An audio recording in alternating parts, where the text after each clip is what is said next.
So, determine the resultant R of the three forces acting on the simple thrust. Specify the points on the X and Y axis through which R must pass. So, first step, ano yung unang step natin ginagawa dyan? So, hulaan nyo kung nasa na yung resultant, no? So, based sa by inspection, no, by engineering judgment, syempre engineer na kayo, no, mag-iisip na kayo, no, ay, saan kaya papunta yung resultant nito? So, kung makikita mo pagka nag-summation ka ng forces vertical, parang kung makikita nyo, puro pababa naman yung force, di ba? So, syempre, ano na ina-assume yun na resultant? Downward, no? So, syempre, sure ka na downward yung RY. Si RX, sir, alin mas malaki dyan? Yung 20 cosine sine 30, tsaka 25. Parang feeling ko yung 25 yung mas malaki to the left. So, ibig sabihin, yung resultant natin ay going to the left, So, this is RX. So, ngayon, next step, kapag nakuha na ang free body diagram, pwede na tayong gumamit ng summation ng forces. Forces along X is equal to RX.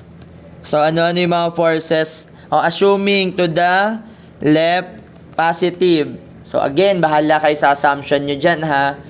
Pwedeng to the left, positive, to the right, positive. Pero, kung gusto nyo, isa na lang tatandaan nyo, puro to the right na positive. Kasi, di ba, pag right, positive. Tama, positive.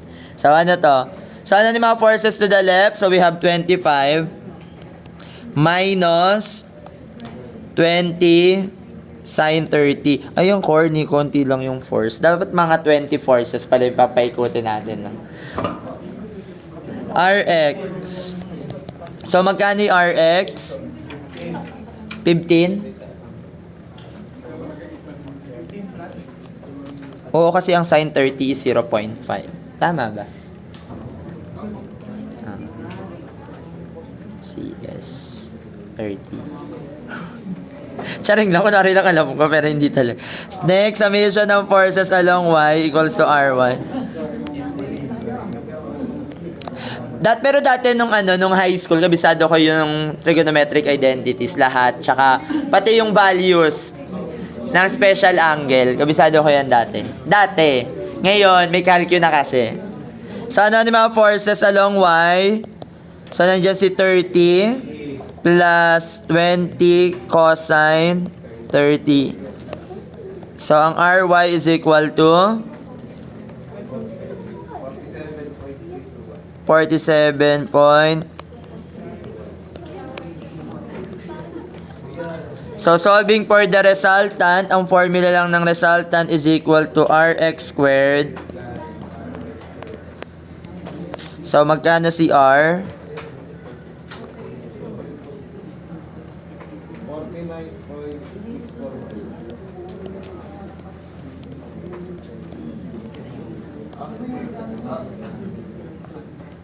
Sir, ganyan lang yan? Oo, ganyan lang yan. Mamaya magsasolve tayo, magpa-practice tayo, ano? Mga ilang force gusto nyo? Isa. Ang galing. Hindi kayo arky na para bigyan ko ng isang force. Ha? O, nagbibigay ako ng force sa arky, tinatanong ko lang yung moment. So, what's the moment about point A? Kunwari, ganito yung given ko sa arky. Sobrang pinahirapan ko sila. May given ka na beam dyan. Tapos may given ka na beam dyan. Tapos ito si point A, point B, point C. Tapos yung force, ito. This is 30 newtons. Tapos ito 2 meters, 5 meters, 6 meters. O, tinatanong, what is the moment about A?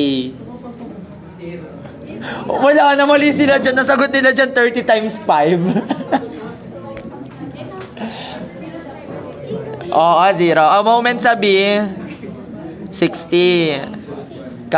Counterclockwise. Tapos moment sa C, 30 times 6. Binash pa ako niyan. Yan yung pinakwiz ko. Tapos yan din yung discussion ko.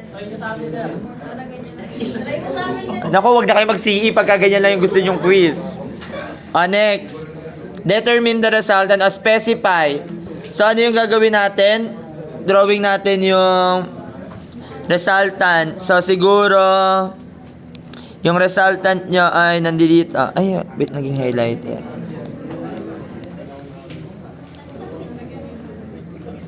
Baka mamaya nag-pass dito sa O, no? Pwede rin naman. Or, tantiometer, taray. Kayo yun eh, nagtatantiometer. So, this is the resultant. So, kapag location from the X and Y axis yung hinahanap, ililipat nyo lang naman yan, no? So, ito yung axis natin, X axis. So, unahin na natin yung X axis. Lipat natin dito si RY. And then dito si RX. Okay? So, ngayon, anong gagawin natin? Barignon's theorem. The moment produced by the resultant at point O is equal to the summation ng moment ng forces about point O. So, ano yung R? So, ang gagamitin natin si RY. So, RY, ano yung moment arm ni RY? X. Ito yun, di ba? Ayan. Yan si X. Equals to, paikutin natin lahat. Assuming, ano yung assume natin dito? Clockwise, positive. So, we have 30. Ano yung moment arm ni 30? Natakpan, sorry. 9. Kasi, ito yun, 3 plus 6, 9. 9. 9, sir, 9. 9, sir. 9. Minus, si 25. Magpo-produce ng counterclockwise. So, 25, ano yung moment arm? Next. 5, no? Kasi ito yung height, no? Yan yung moment arm niya. Next, horizontal component. Plus 20 sine of 30. Ano moment arm niya? 5. Yung vertical component clockwise plus 30, 20 cosine 30. Ano yung moment niya at point 9 din, no? Equals to wala. Substitute lang natin yung value ng RY which is 47.321. So, magkano si X? Ito, pakicalculate na lang to uli, no? Ayan. So, magkano yan? 7 point?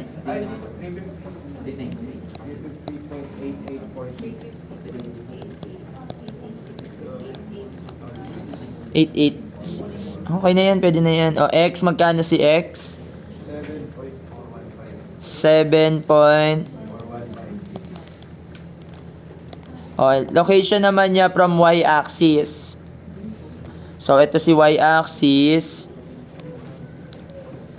So, ilipat nyo lang uli yung force natin. So, dito si RX. And then, this is RY. So, ito yung distance na hinahanap natin. This is Y. So, anong gagawin natin? Again, the moment produced by the resultant at point O is equal to the summation ng moment F at point O. So, anong gagamitin natin? Si RX. That is 15 multiplied by Y is equal to...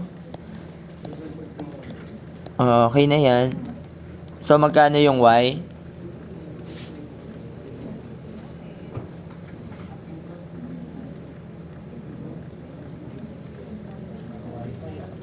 23 point.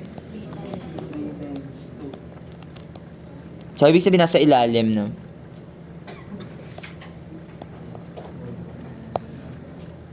Ayan. Ay, parang may gusto akong seat work na. Seat work tayo. Madali lang to, simple lang. Titignan ko lang kung magaling lang din kayo sa sa geometry lang to, no? Pero hanapin ko muna.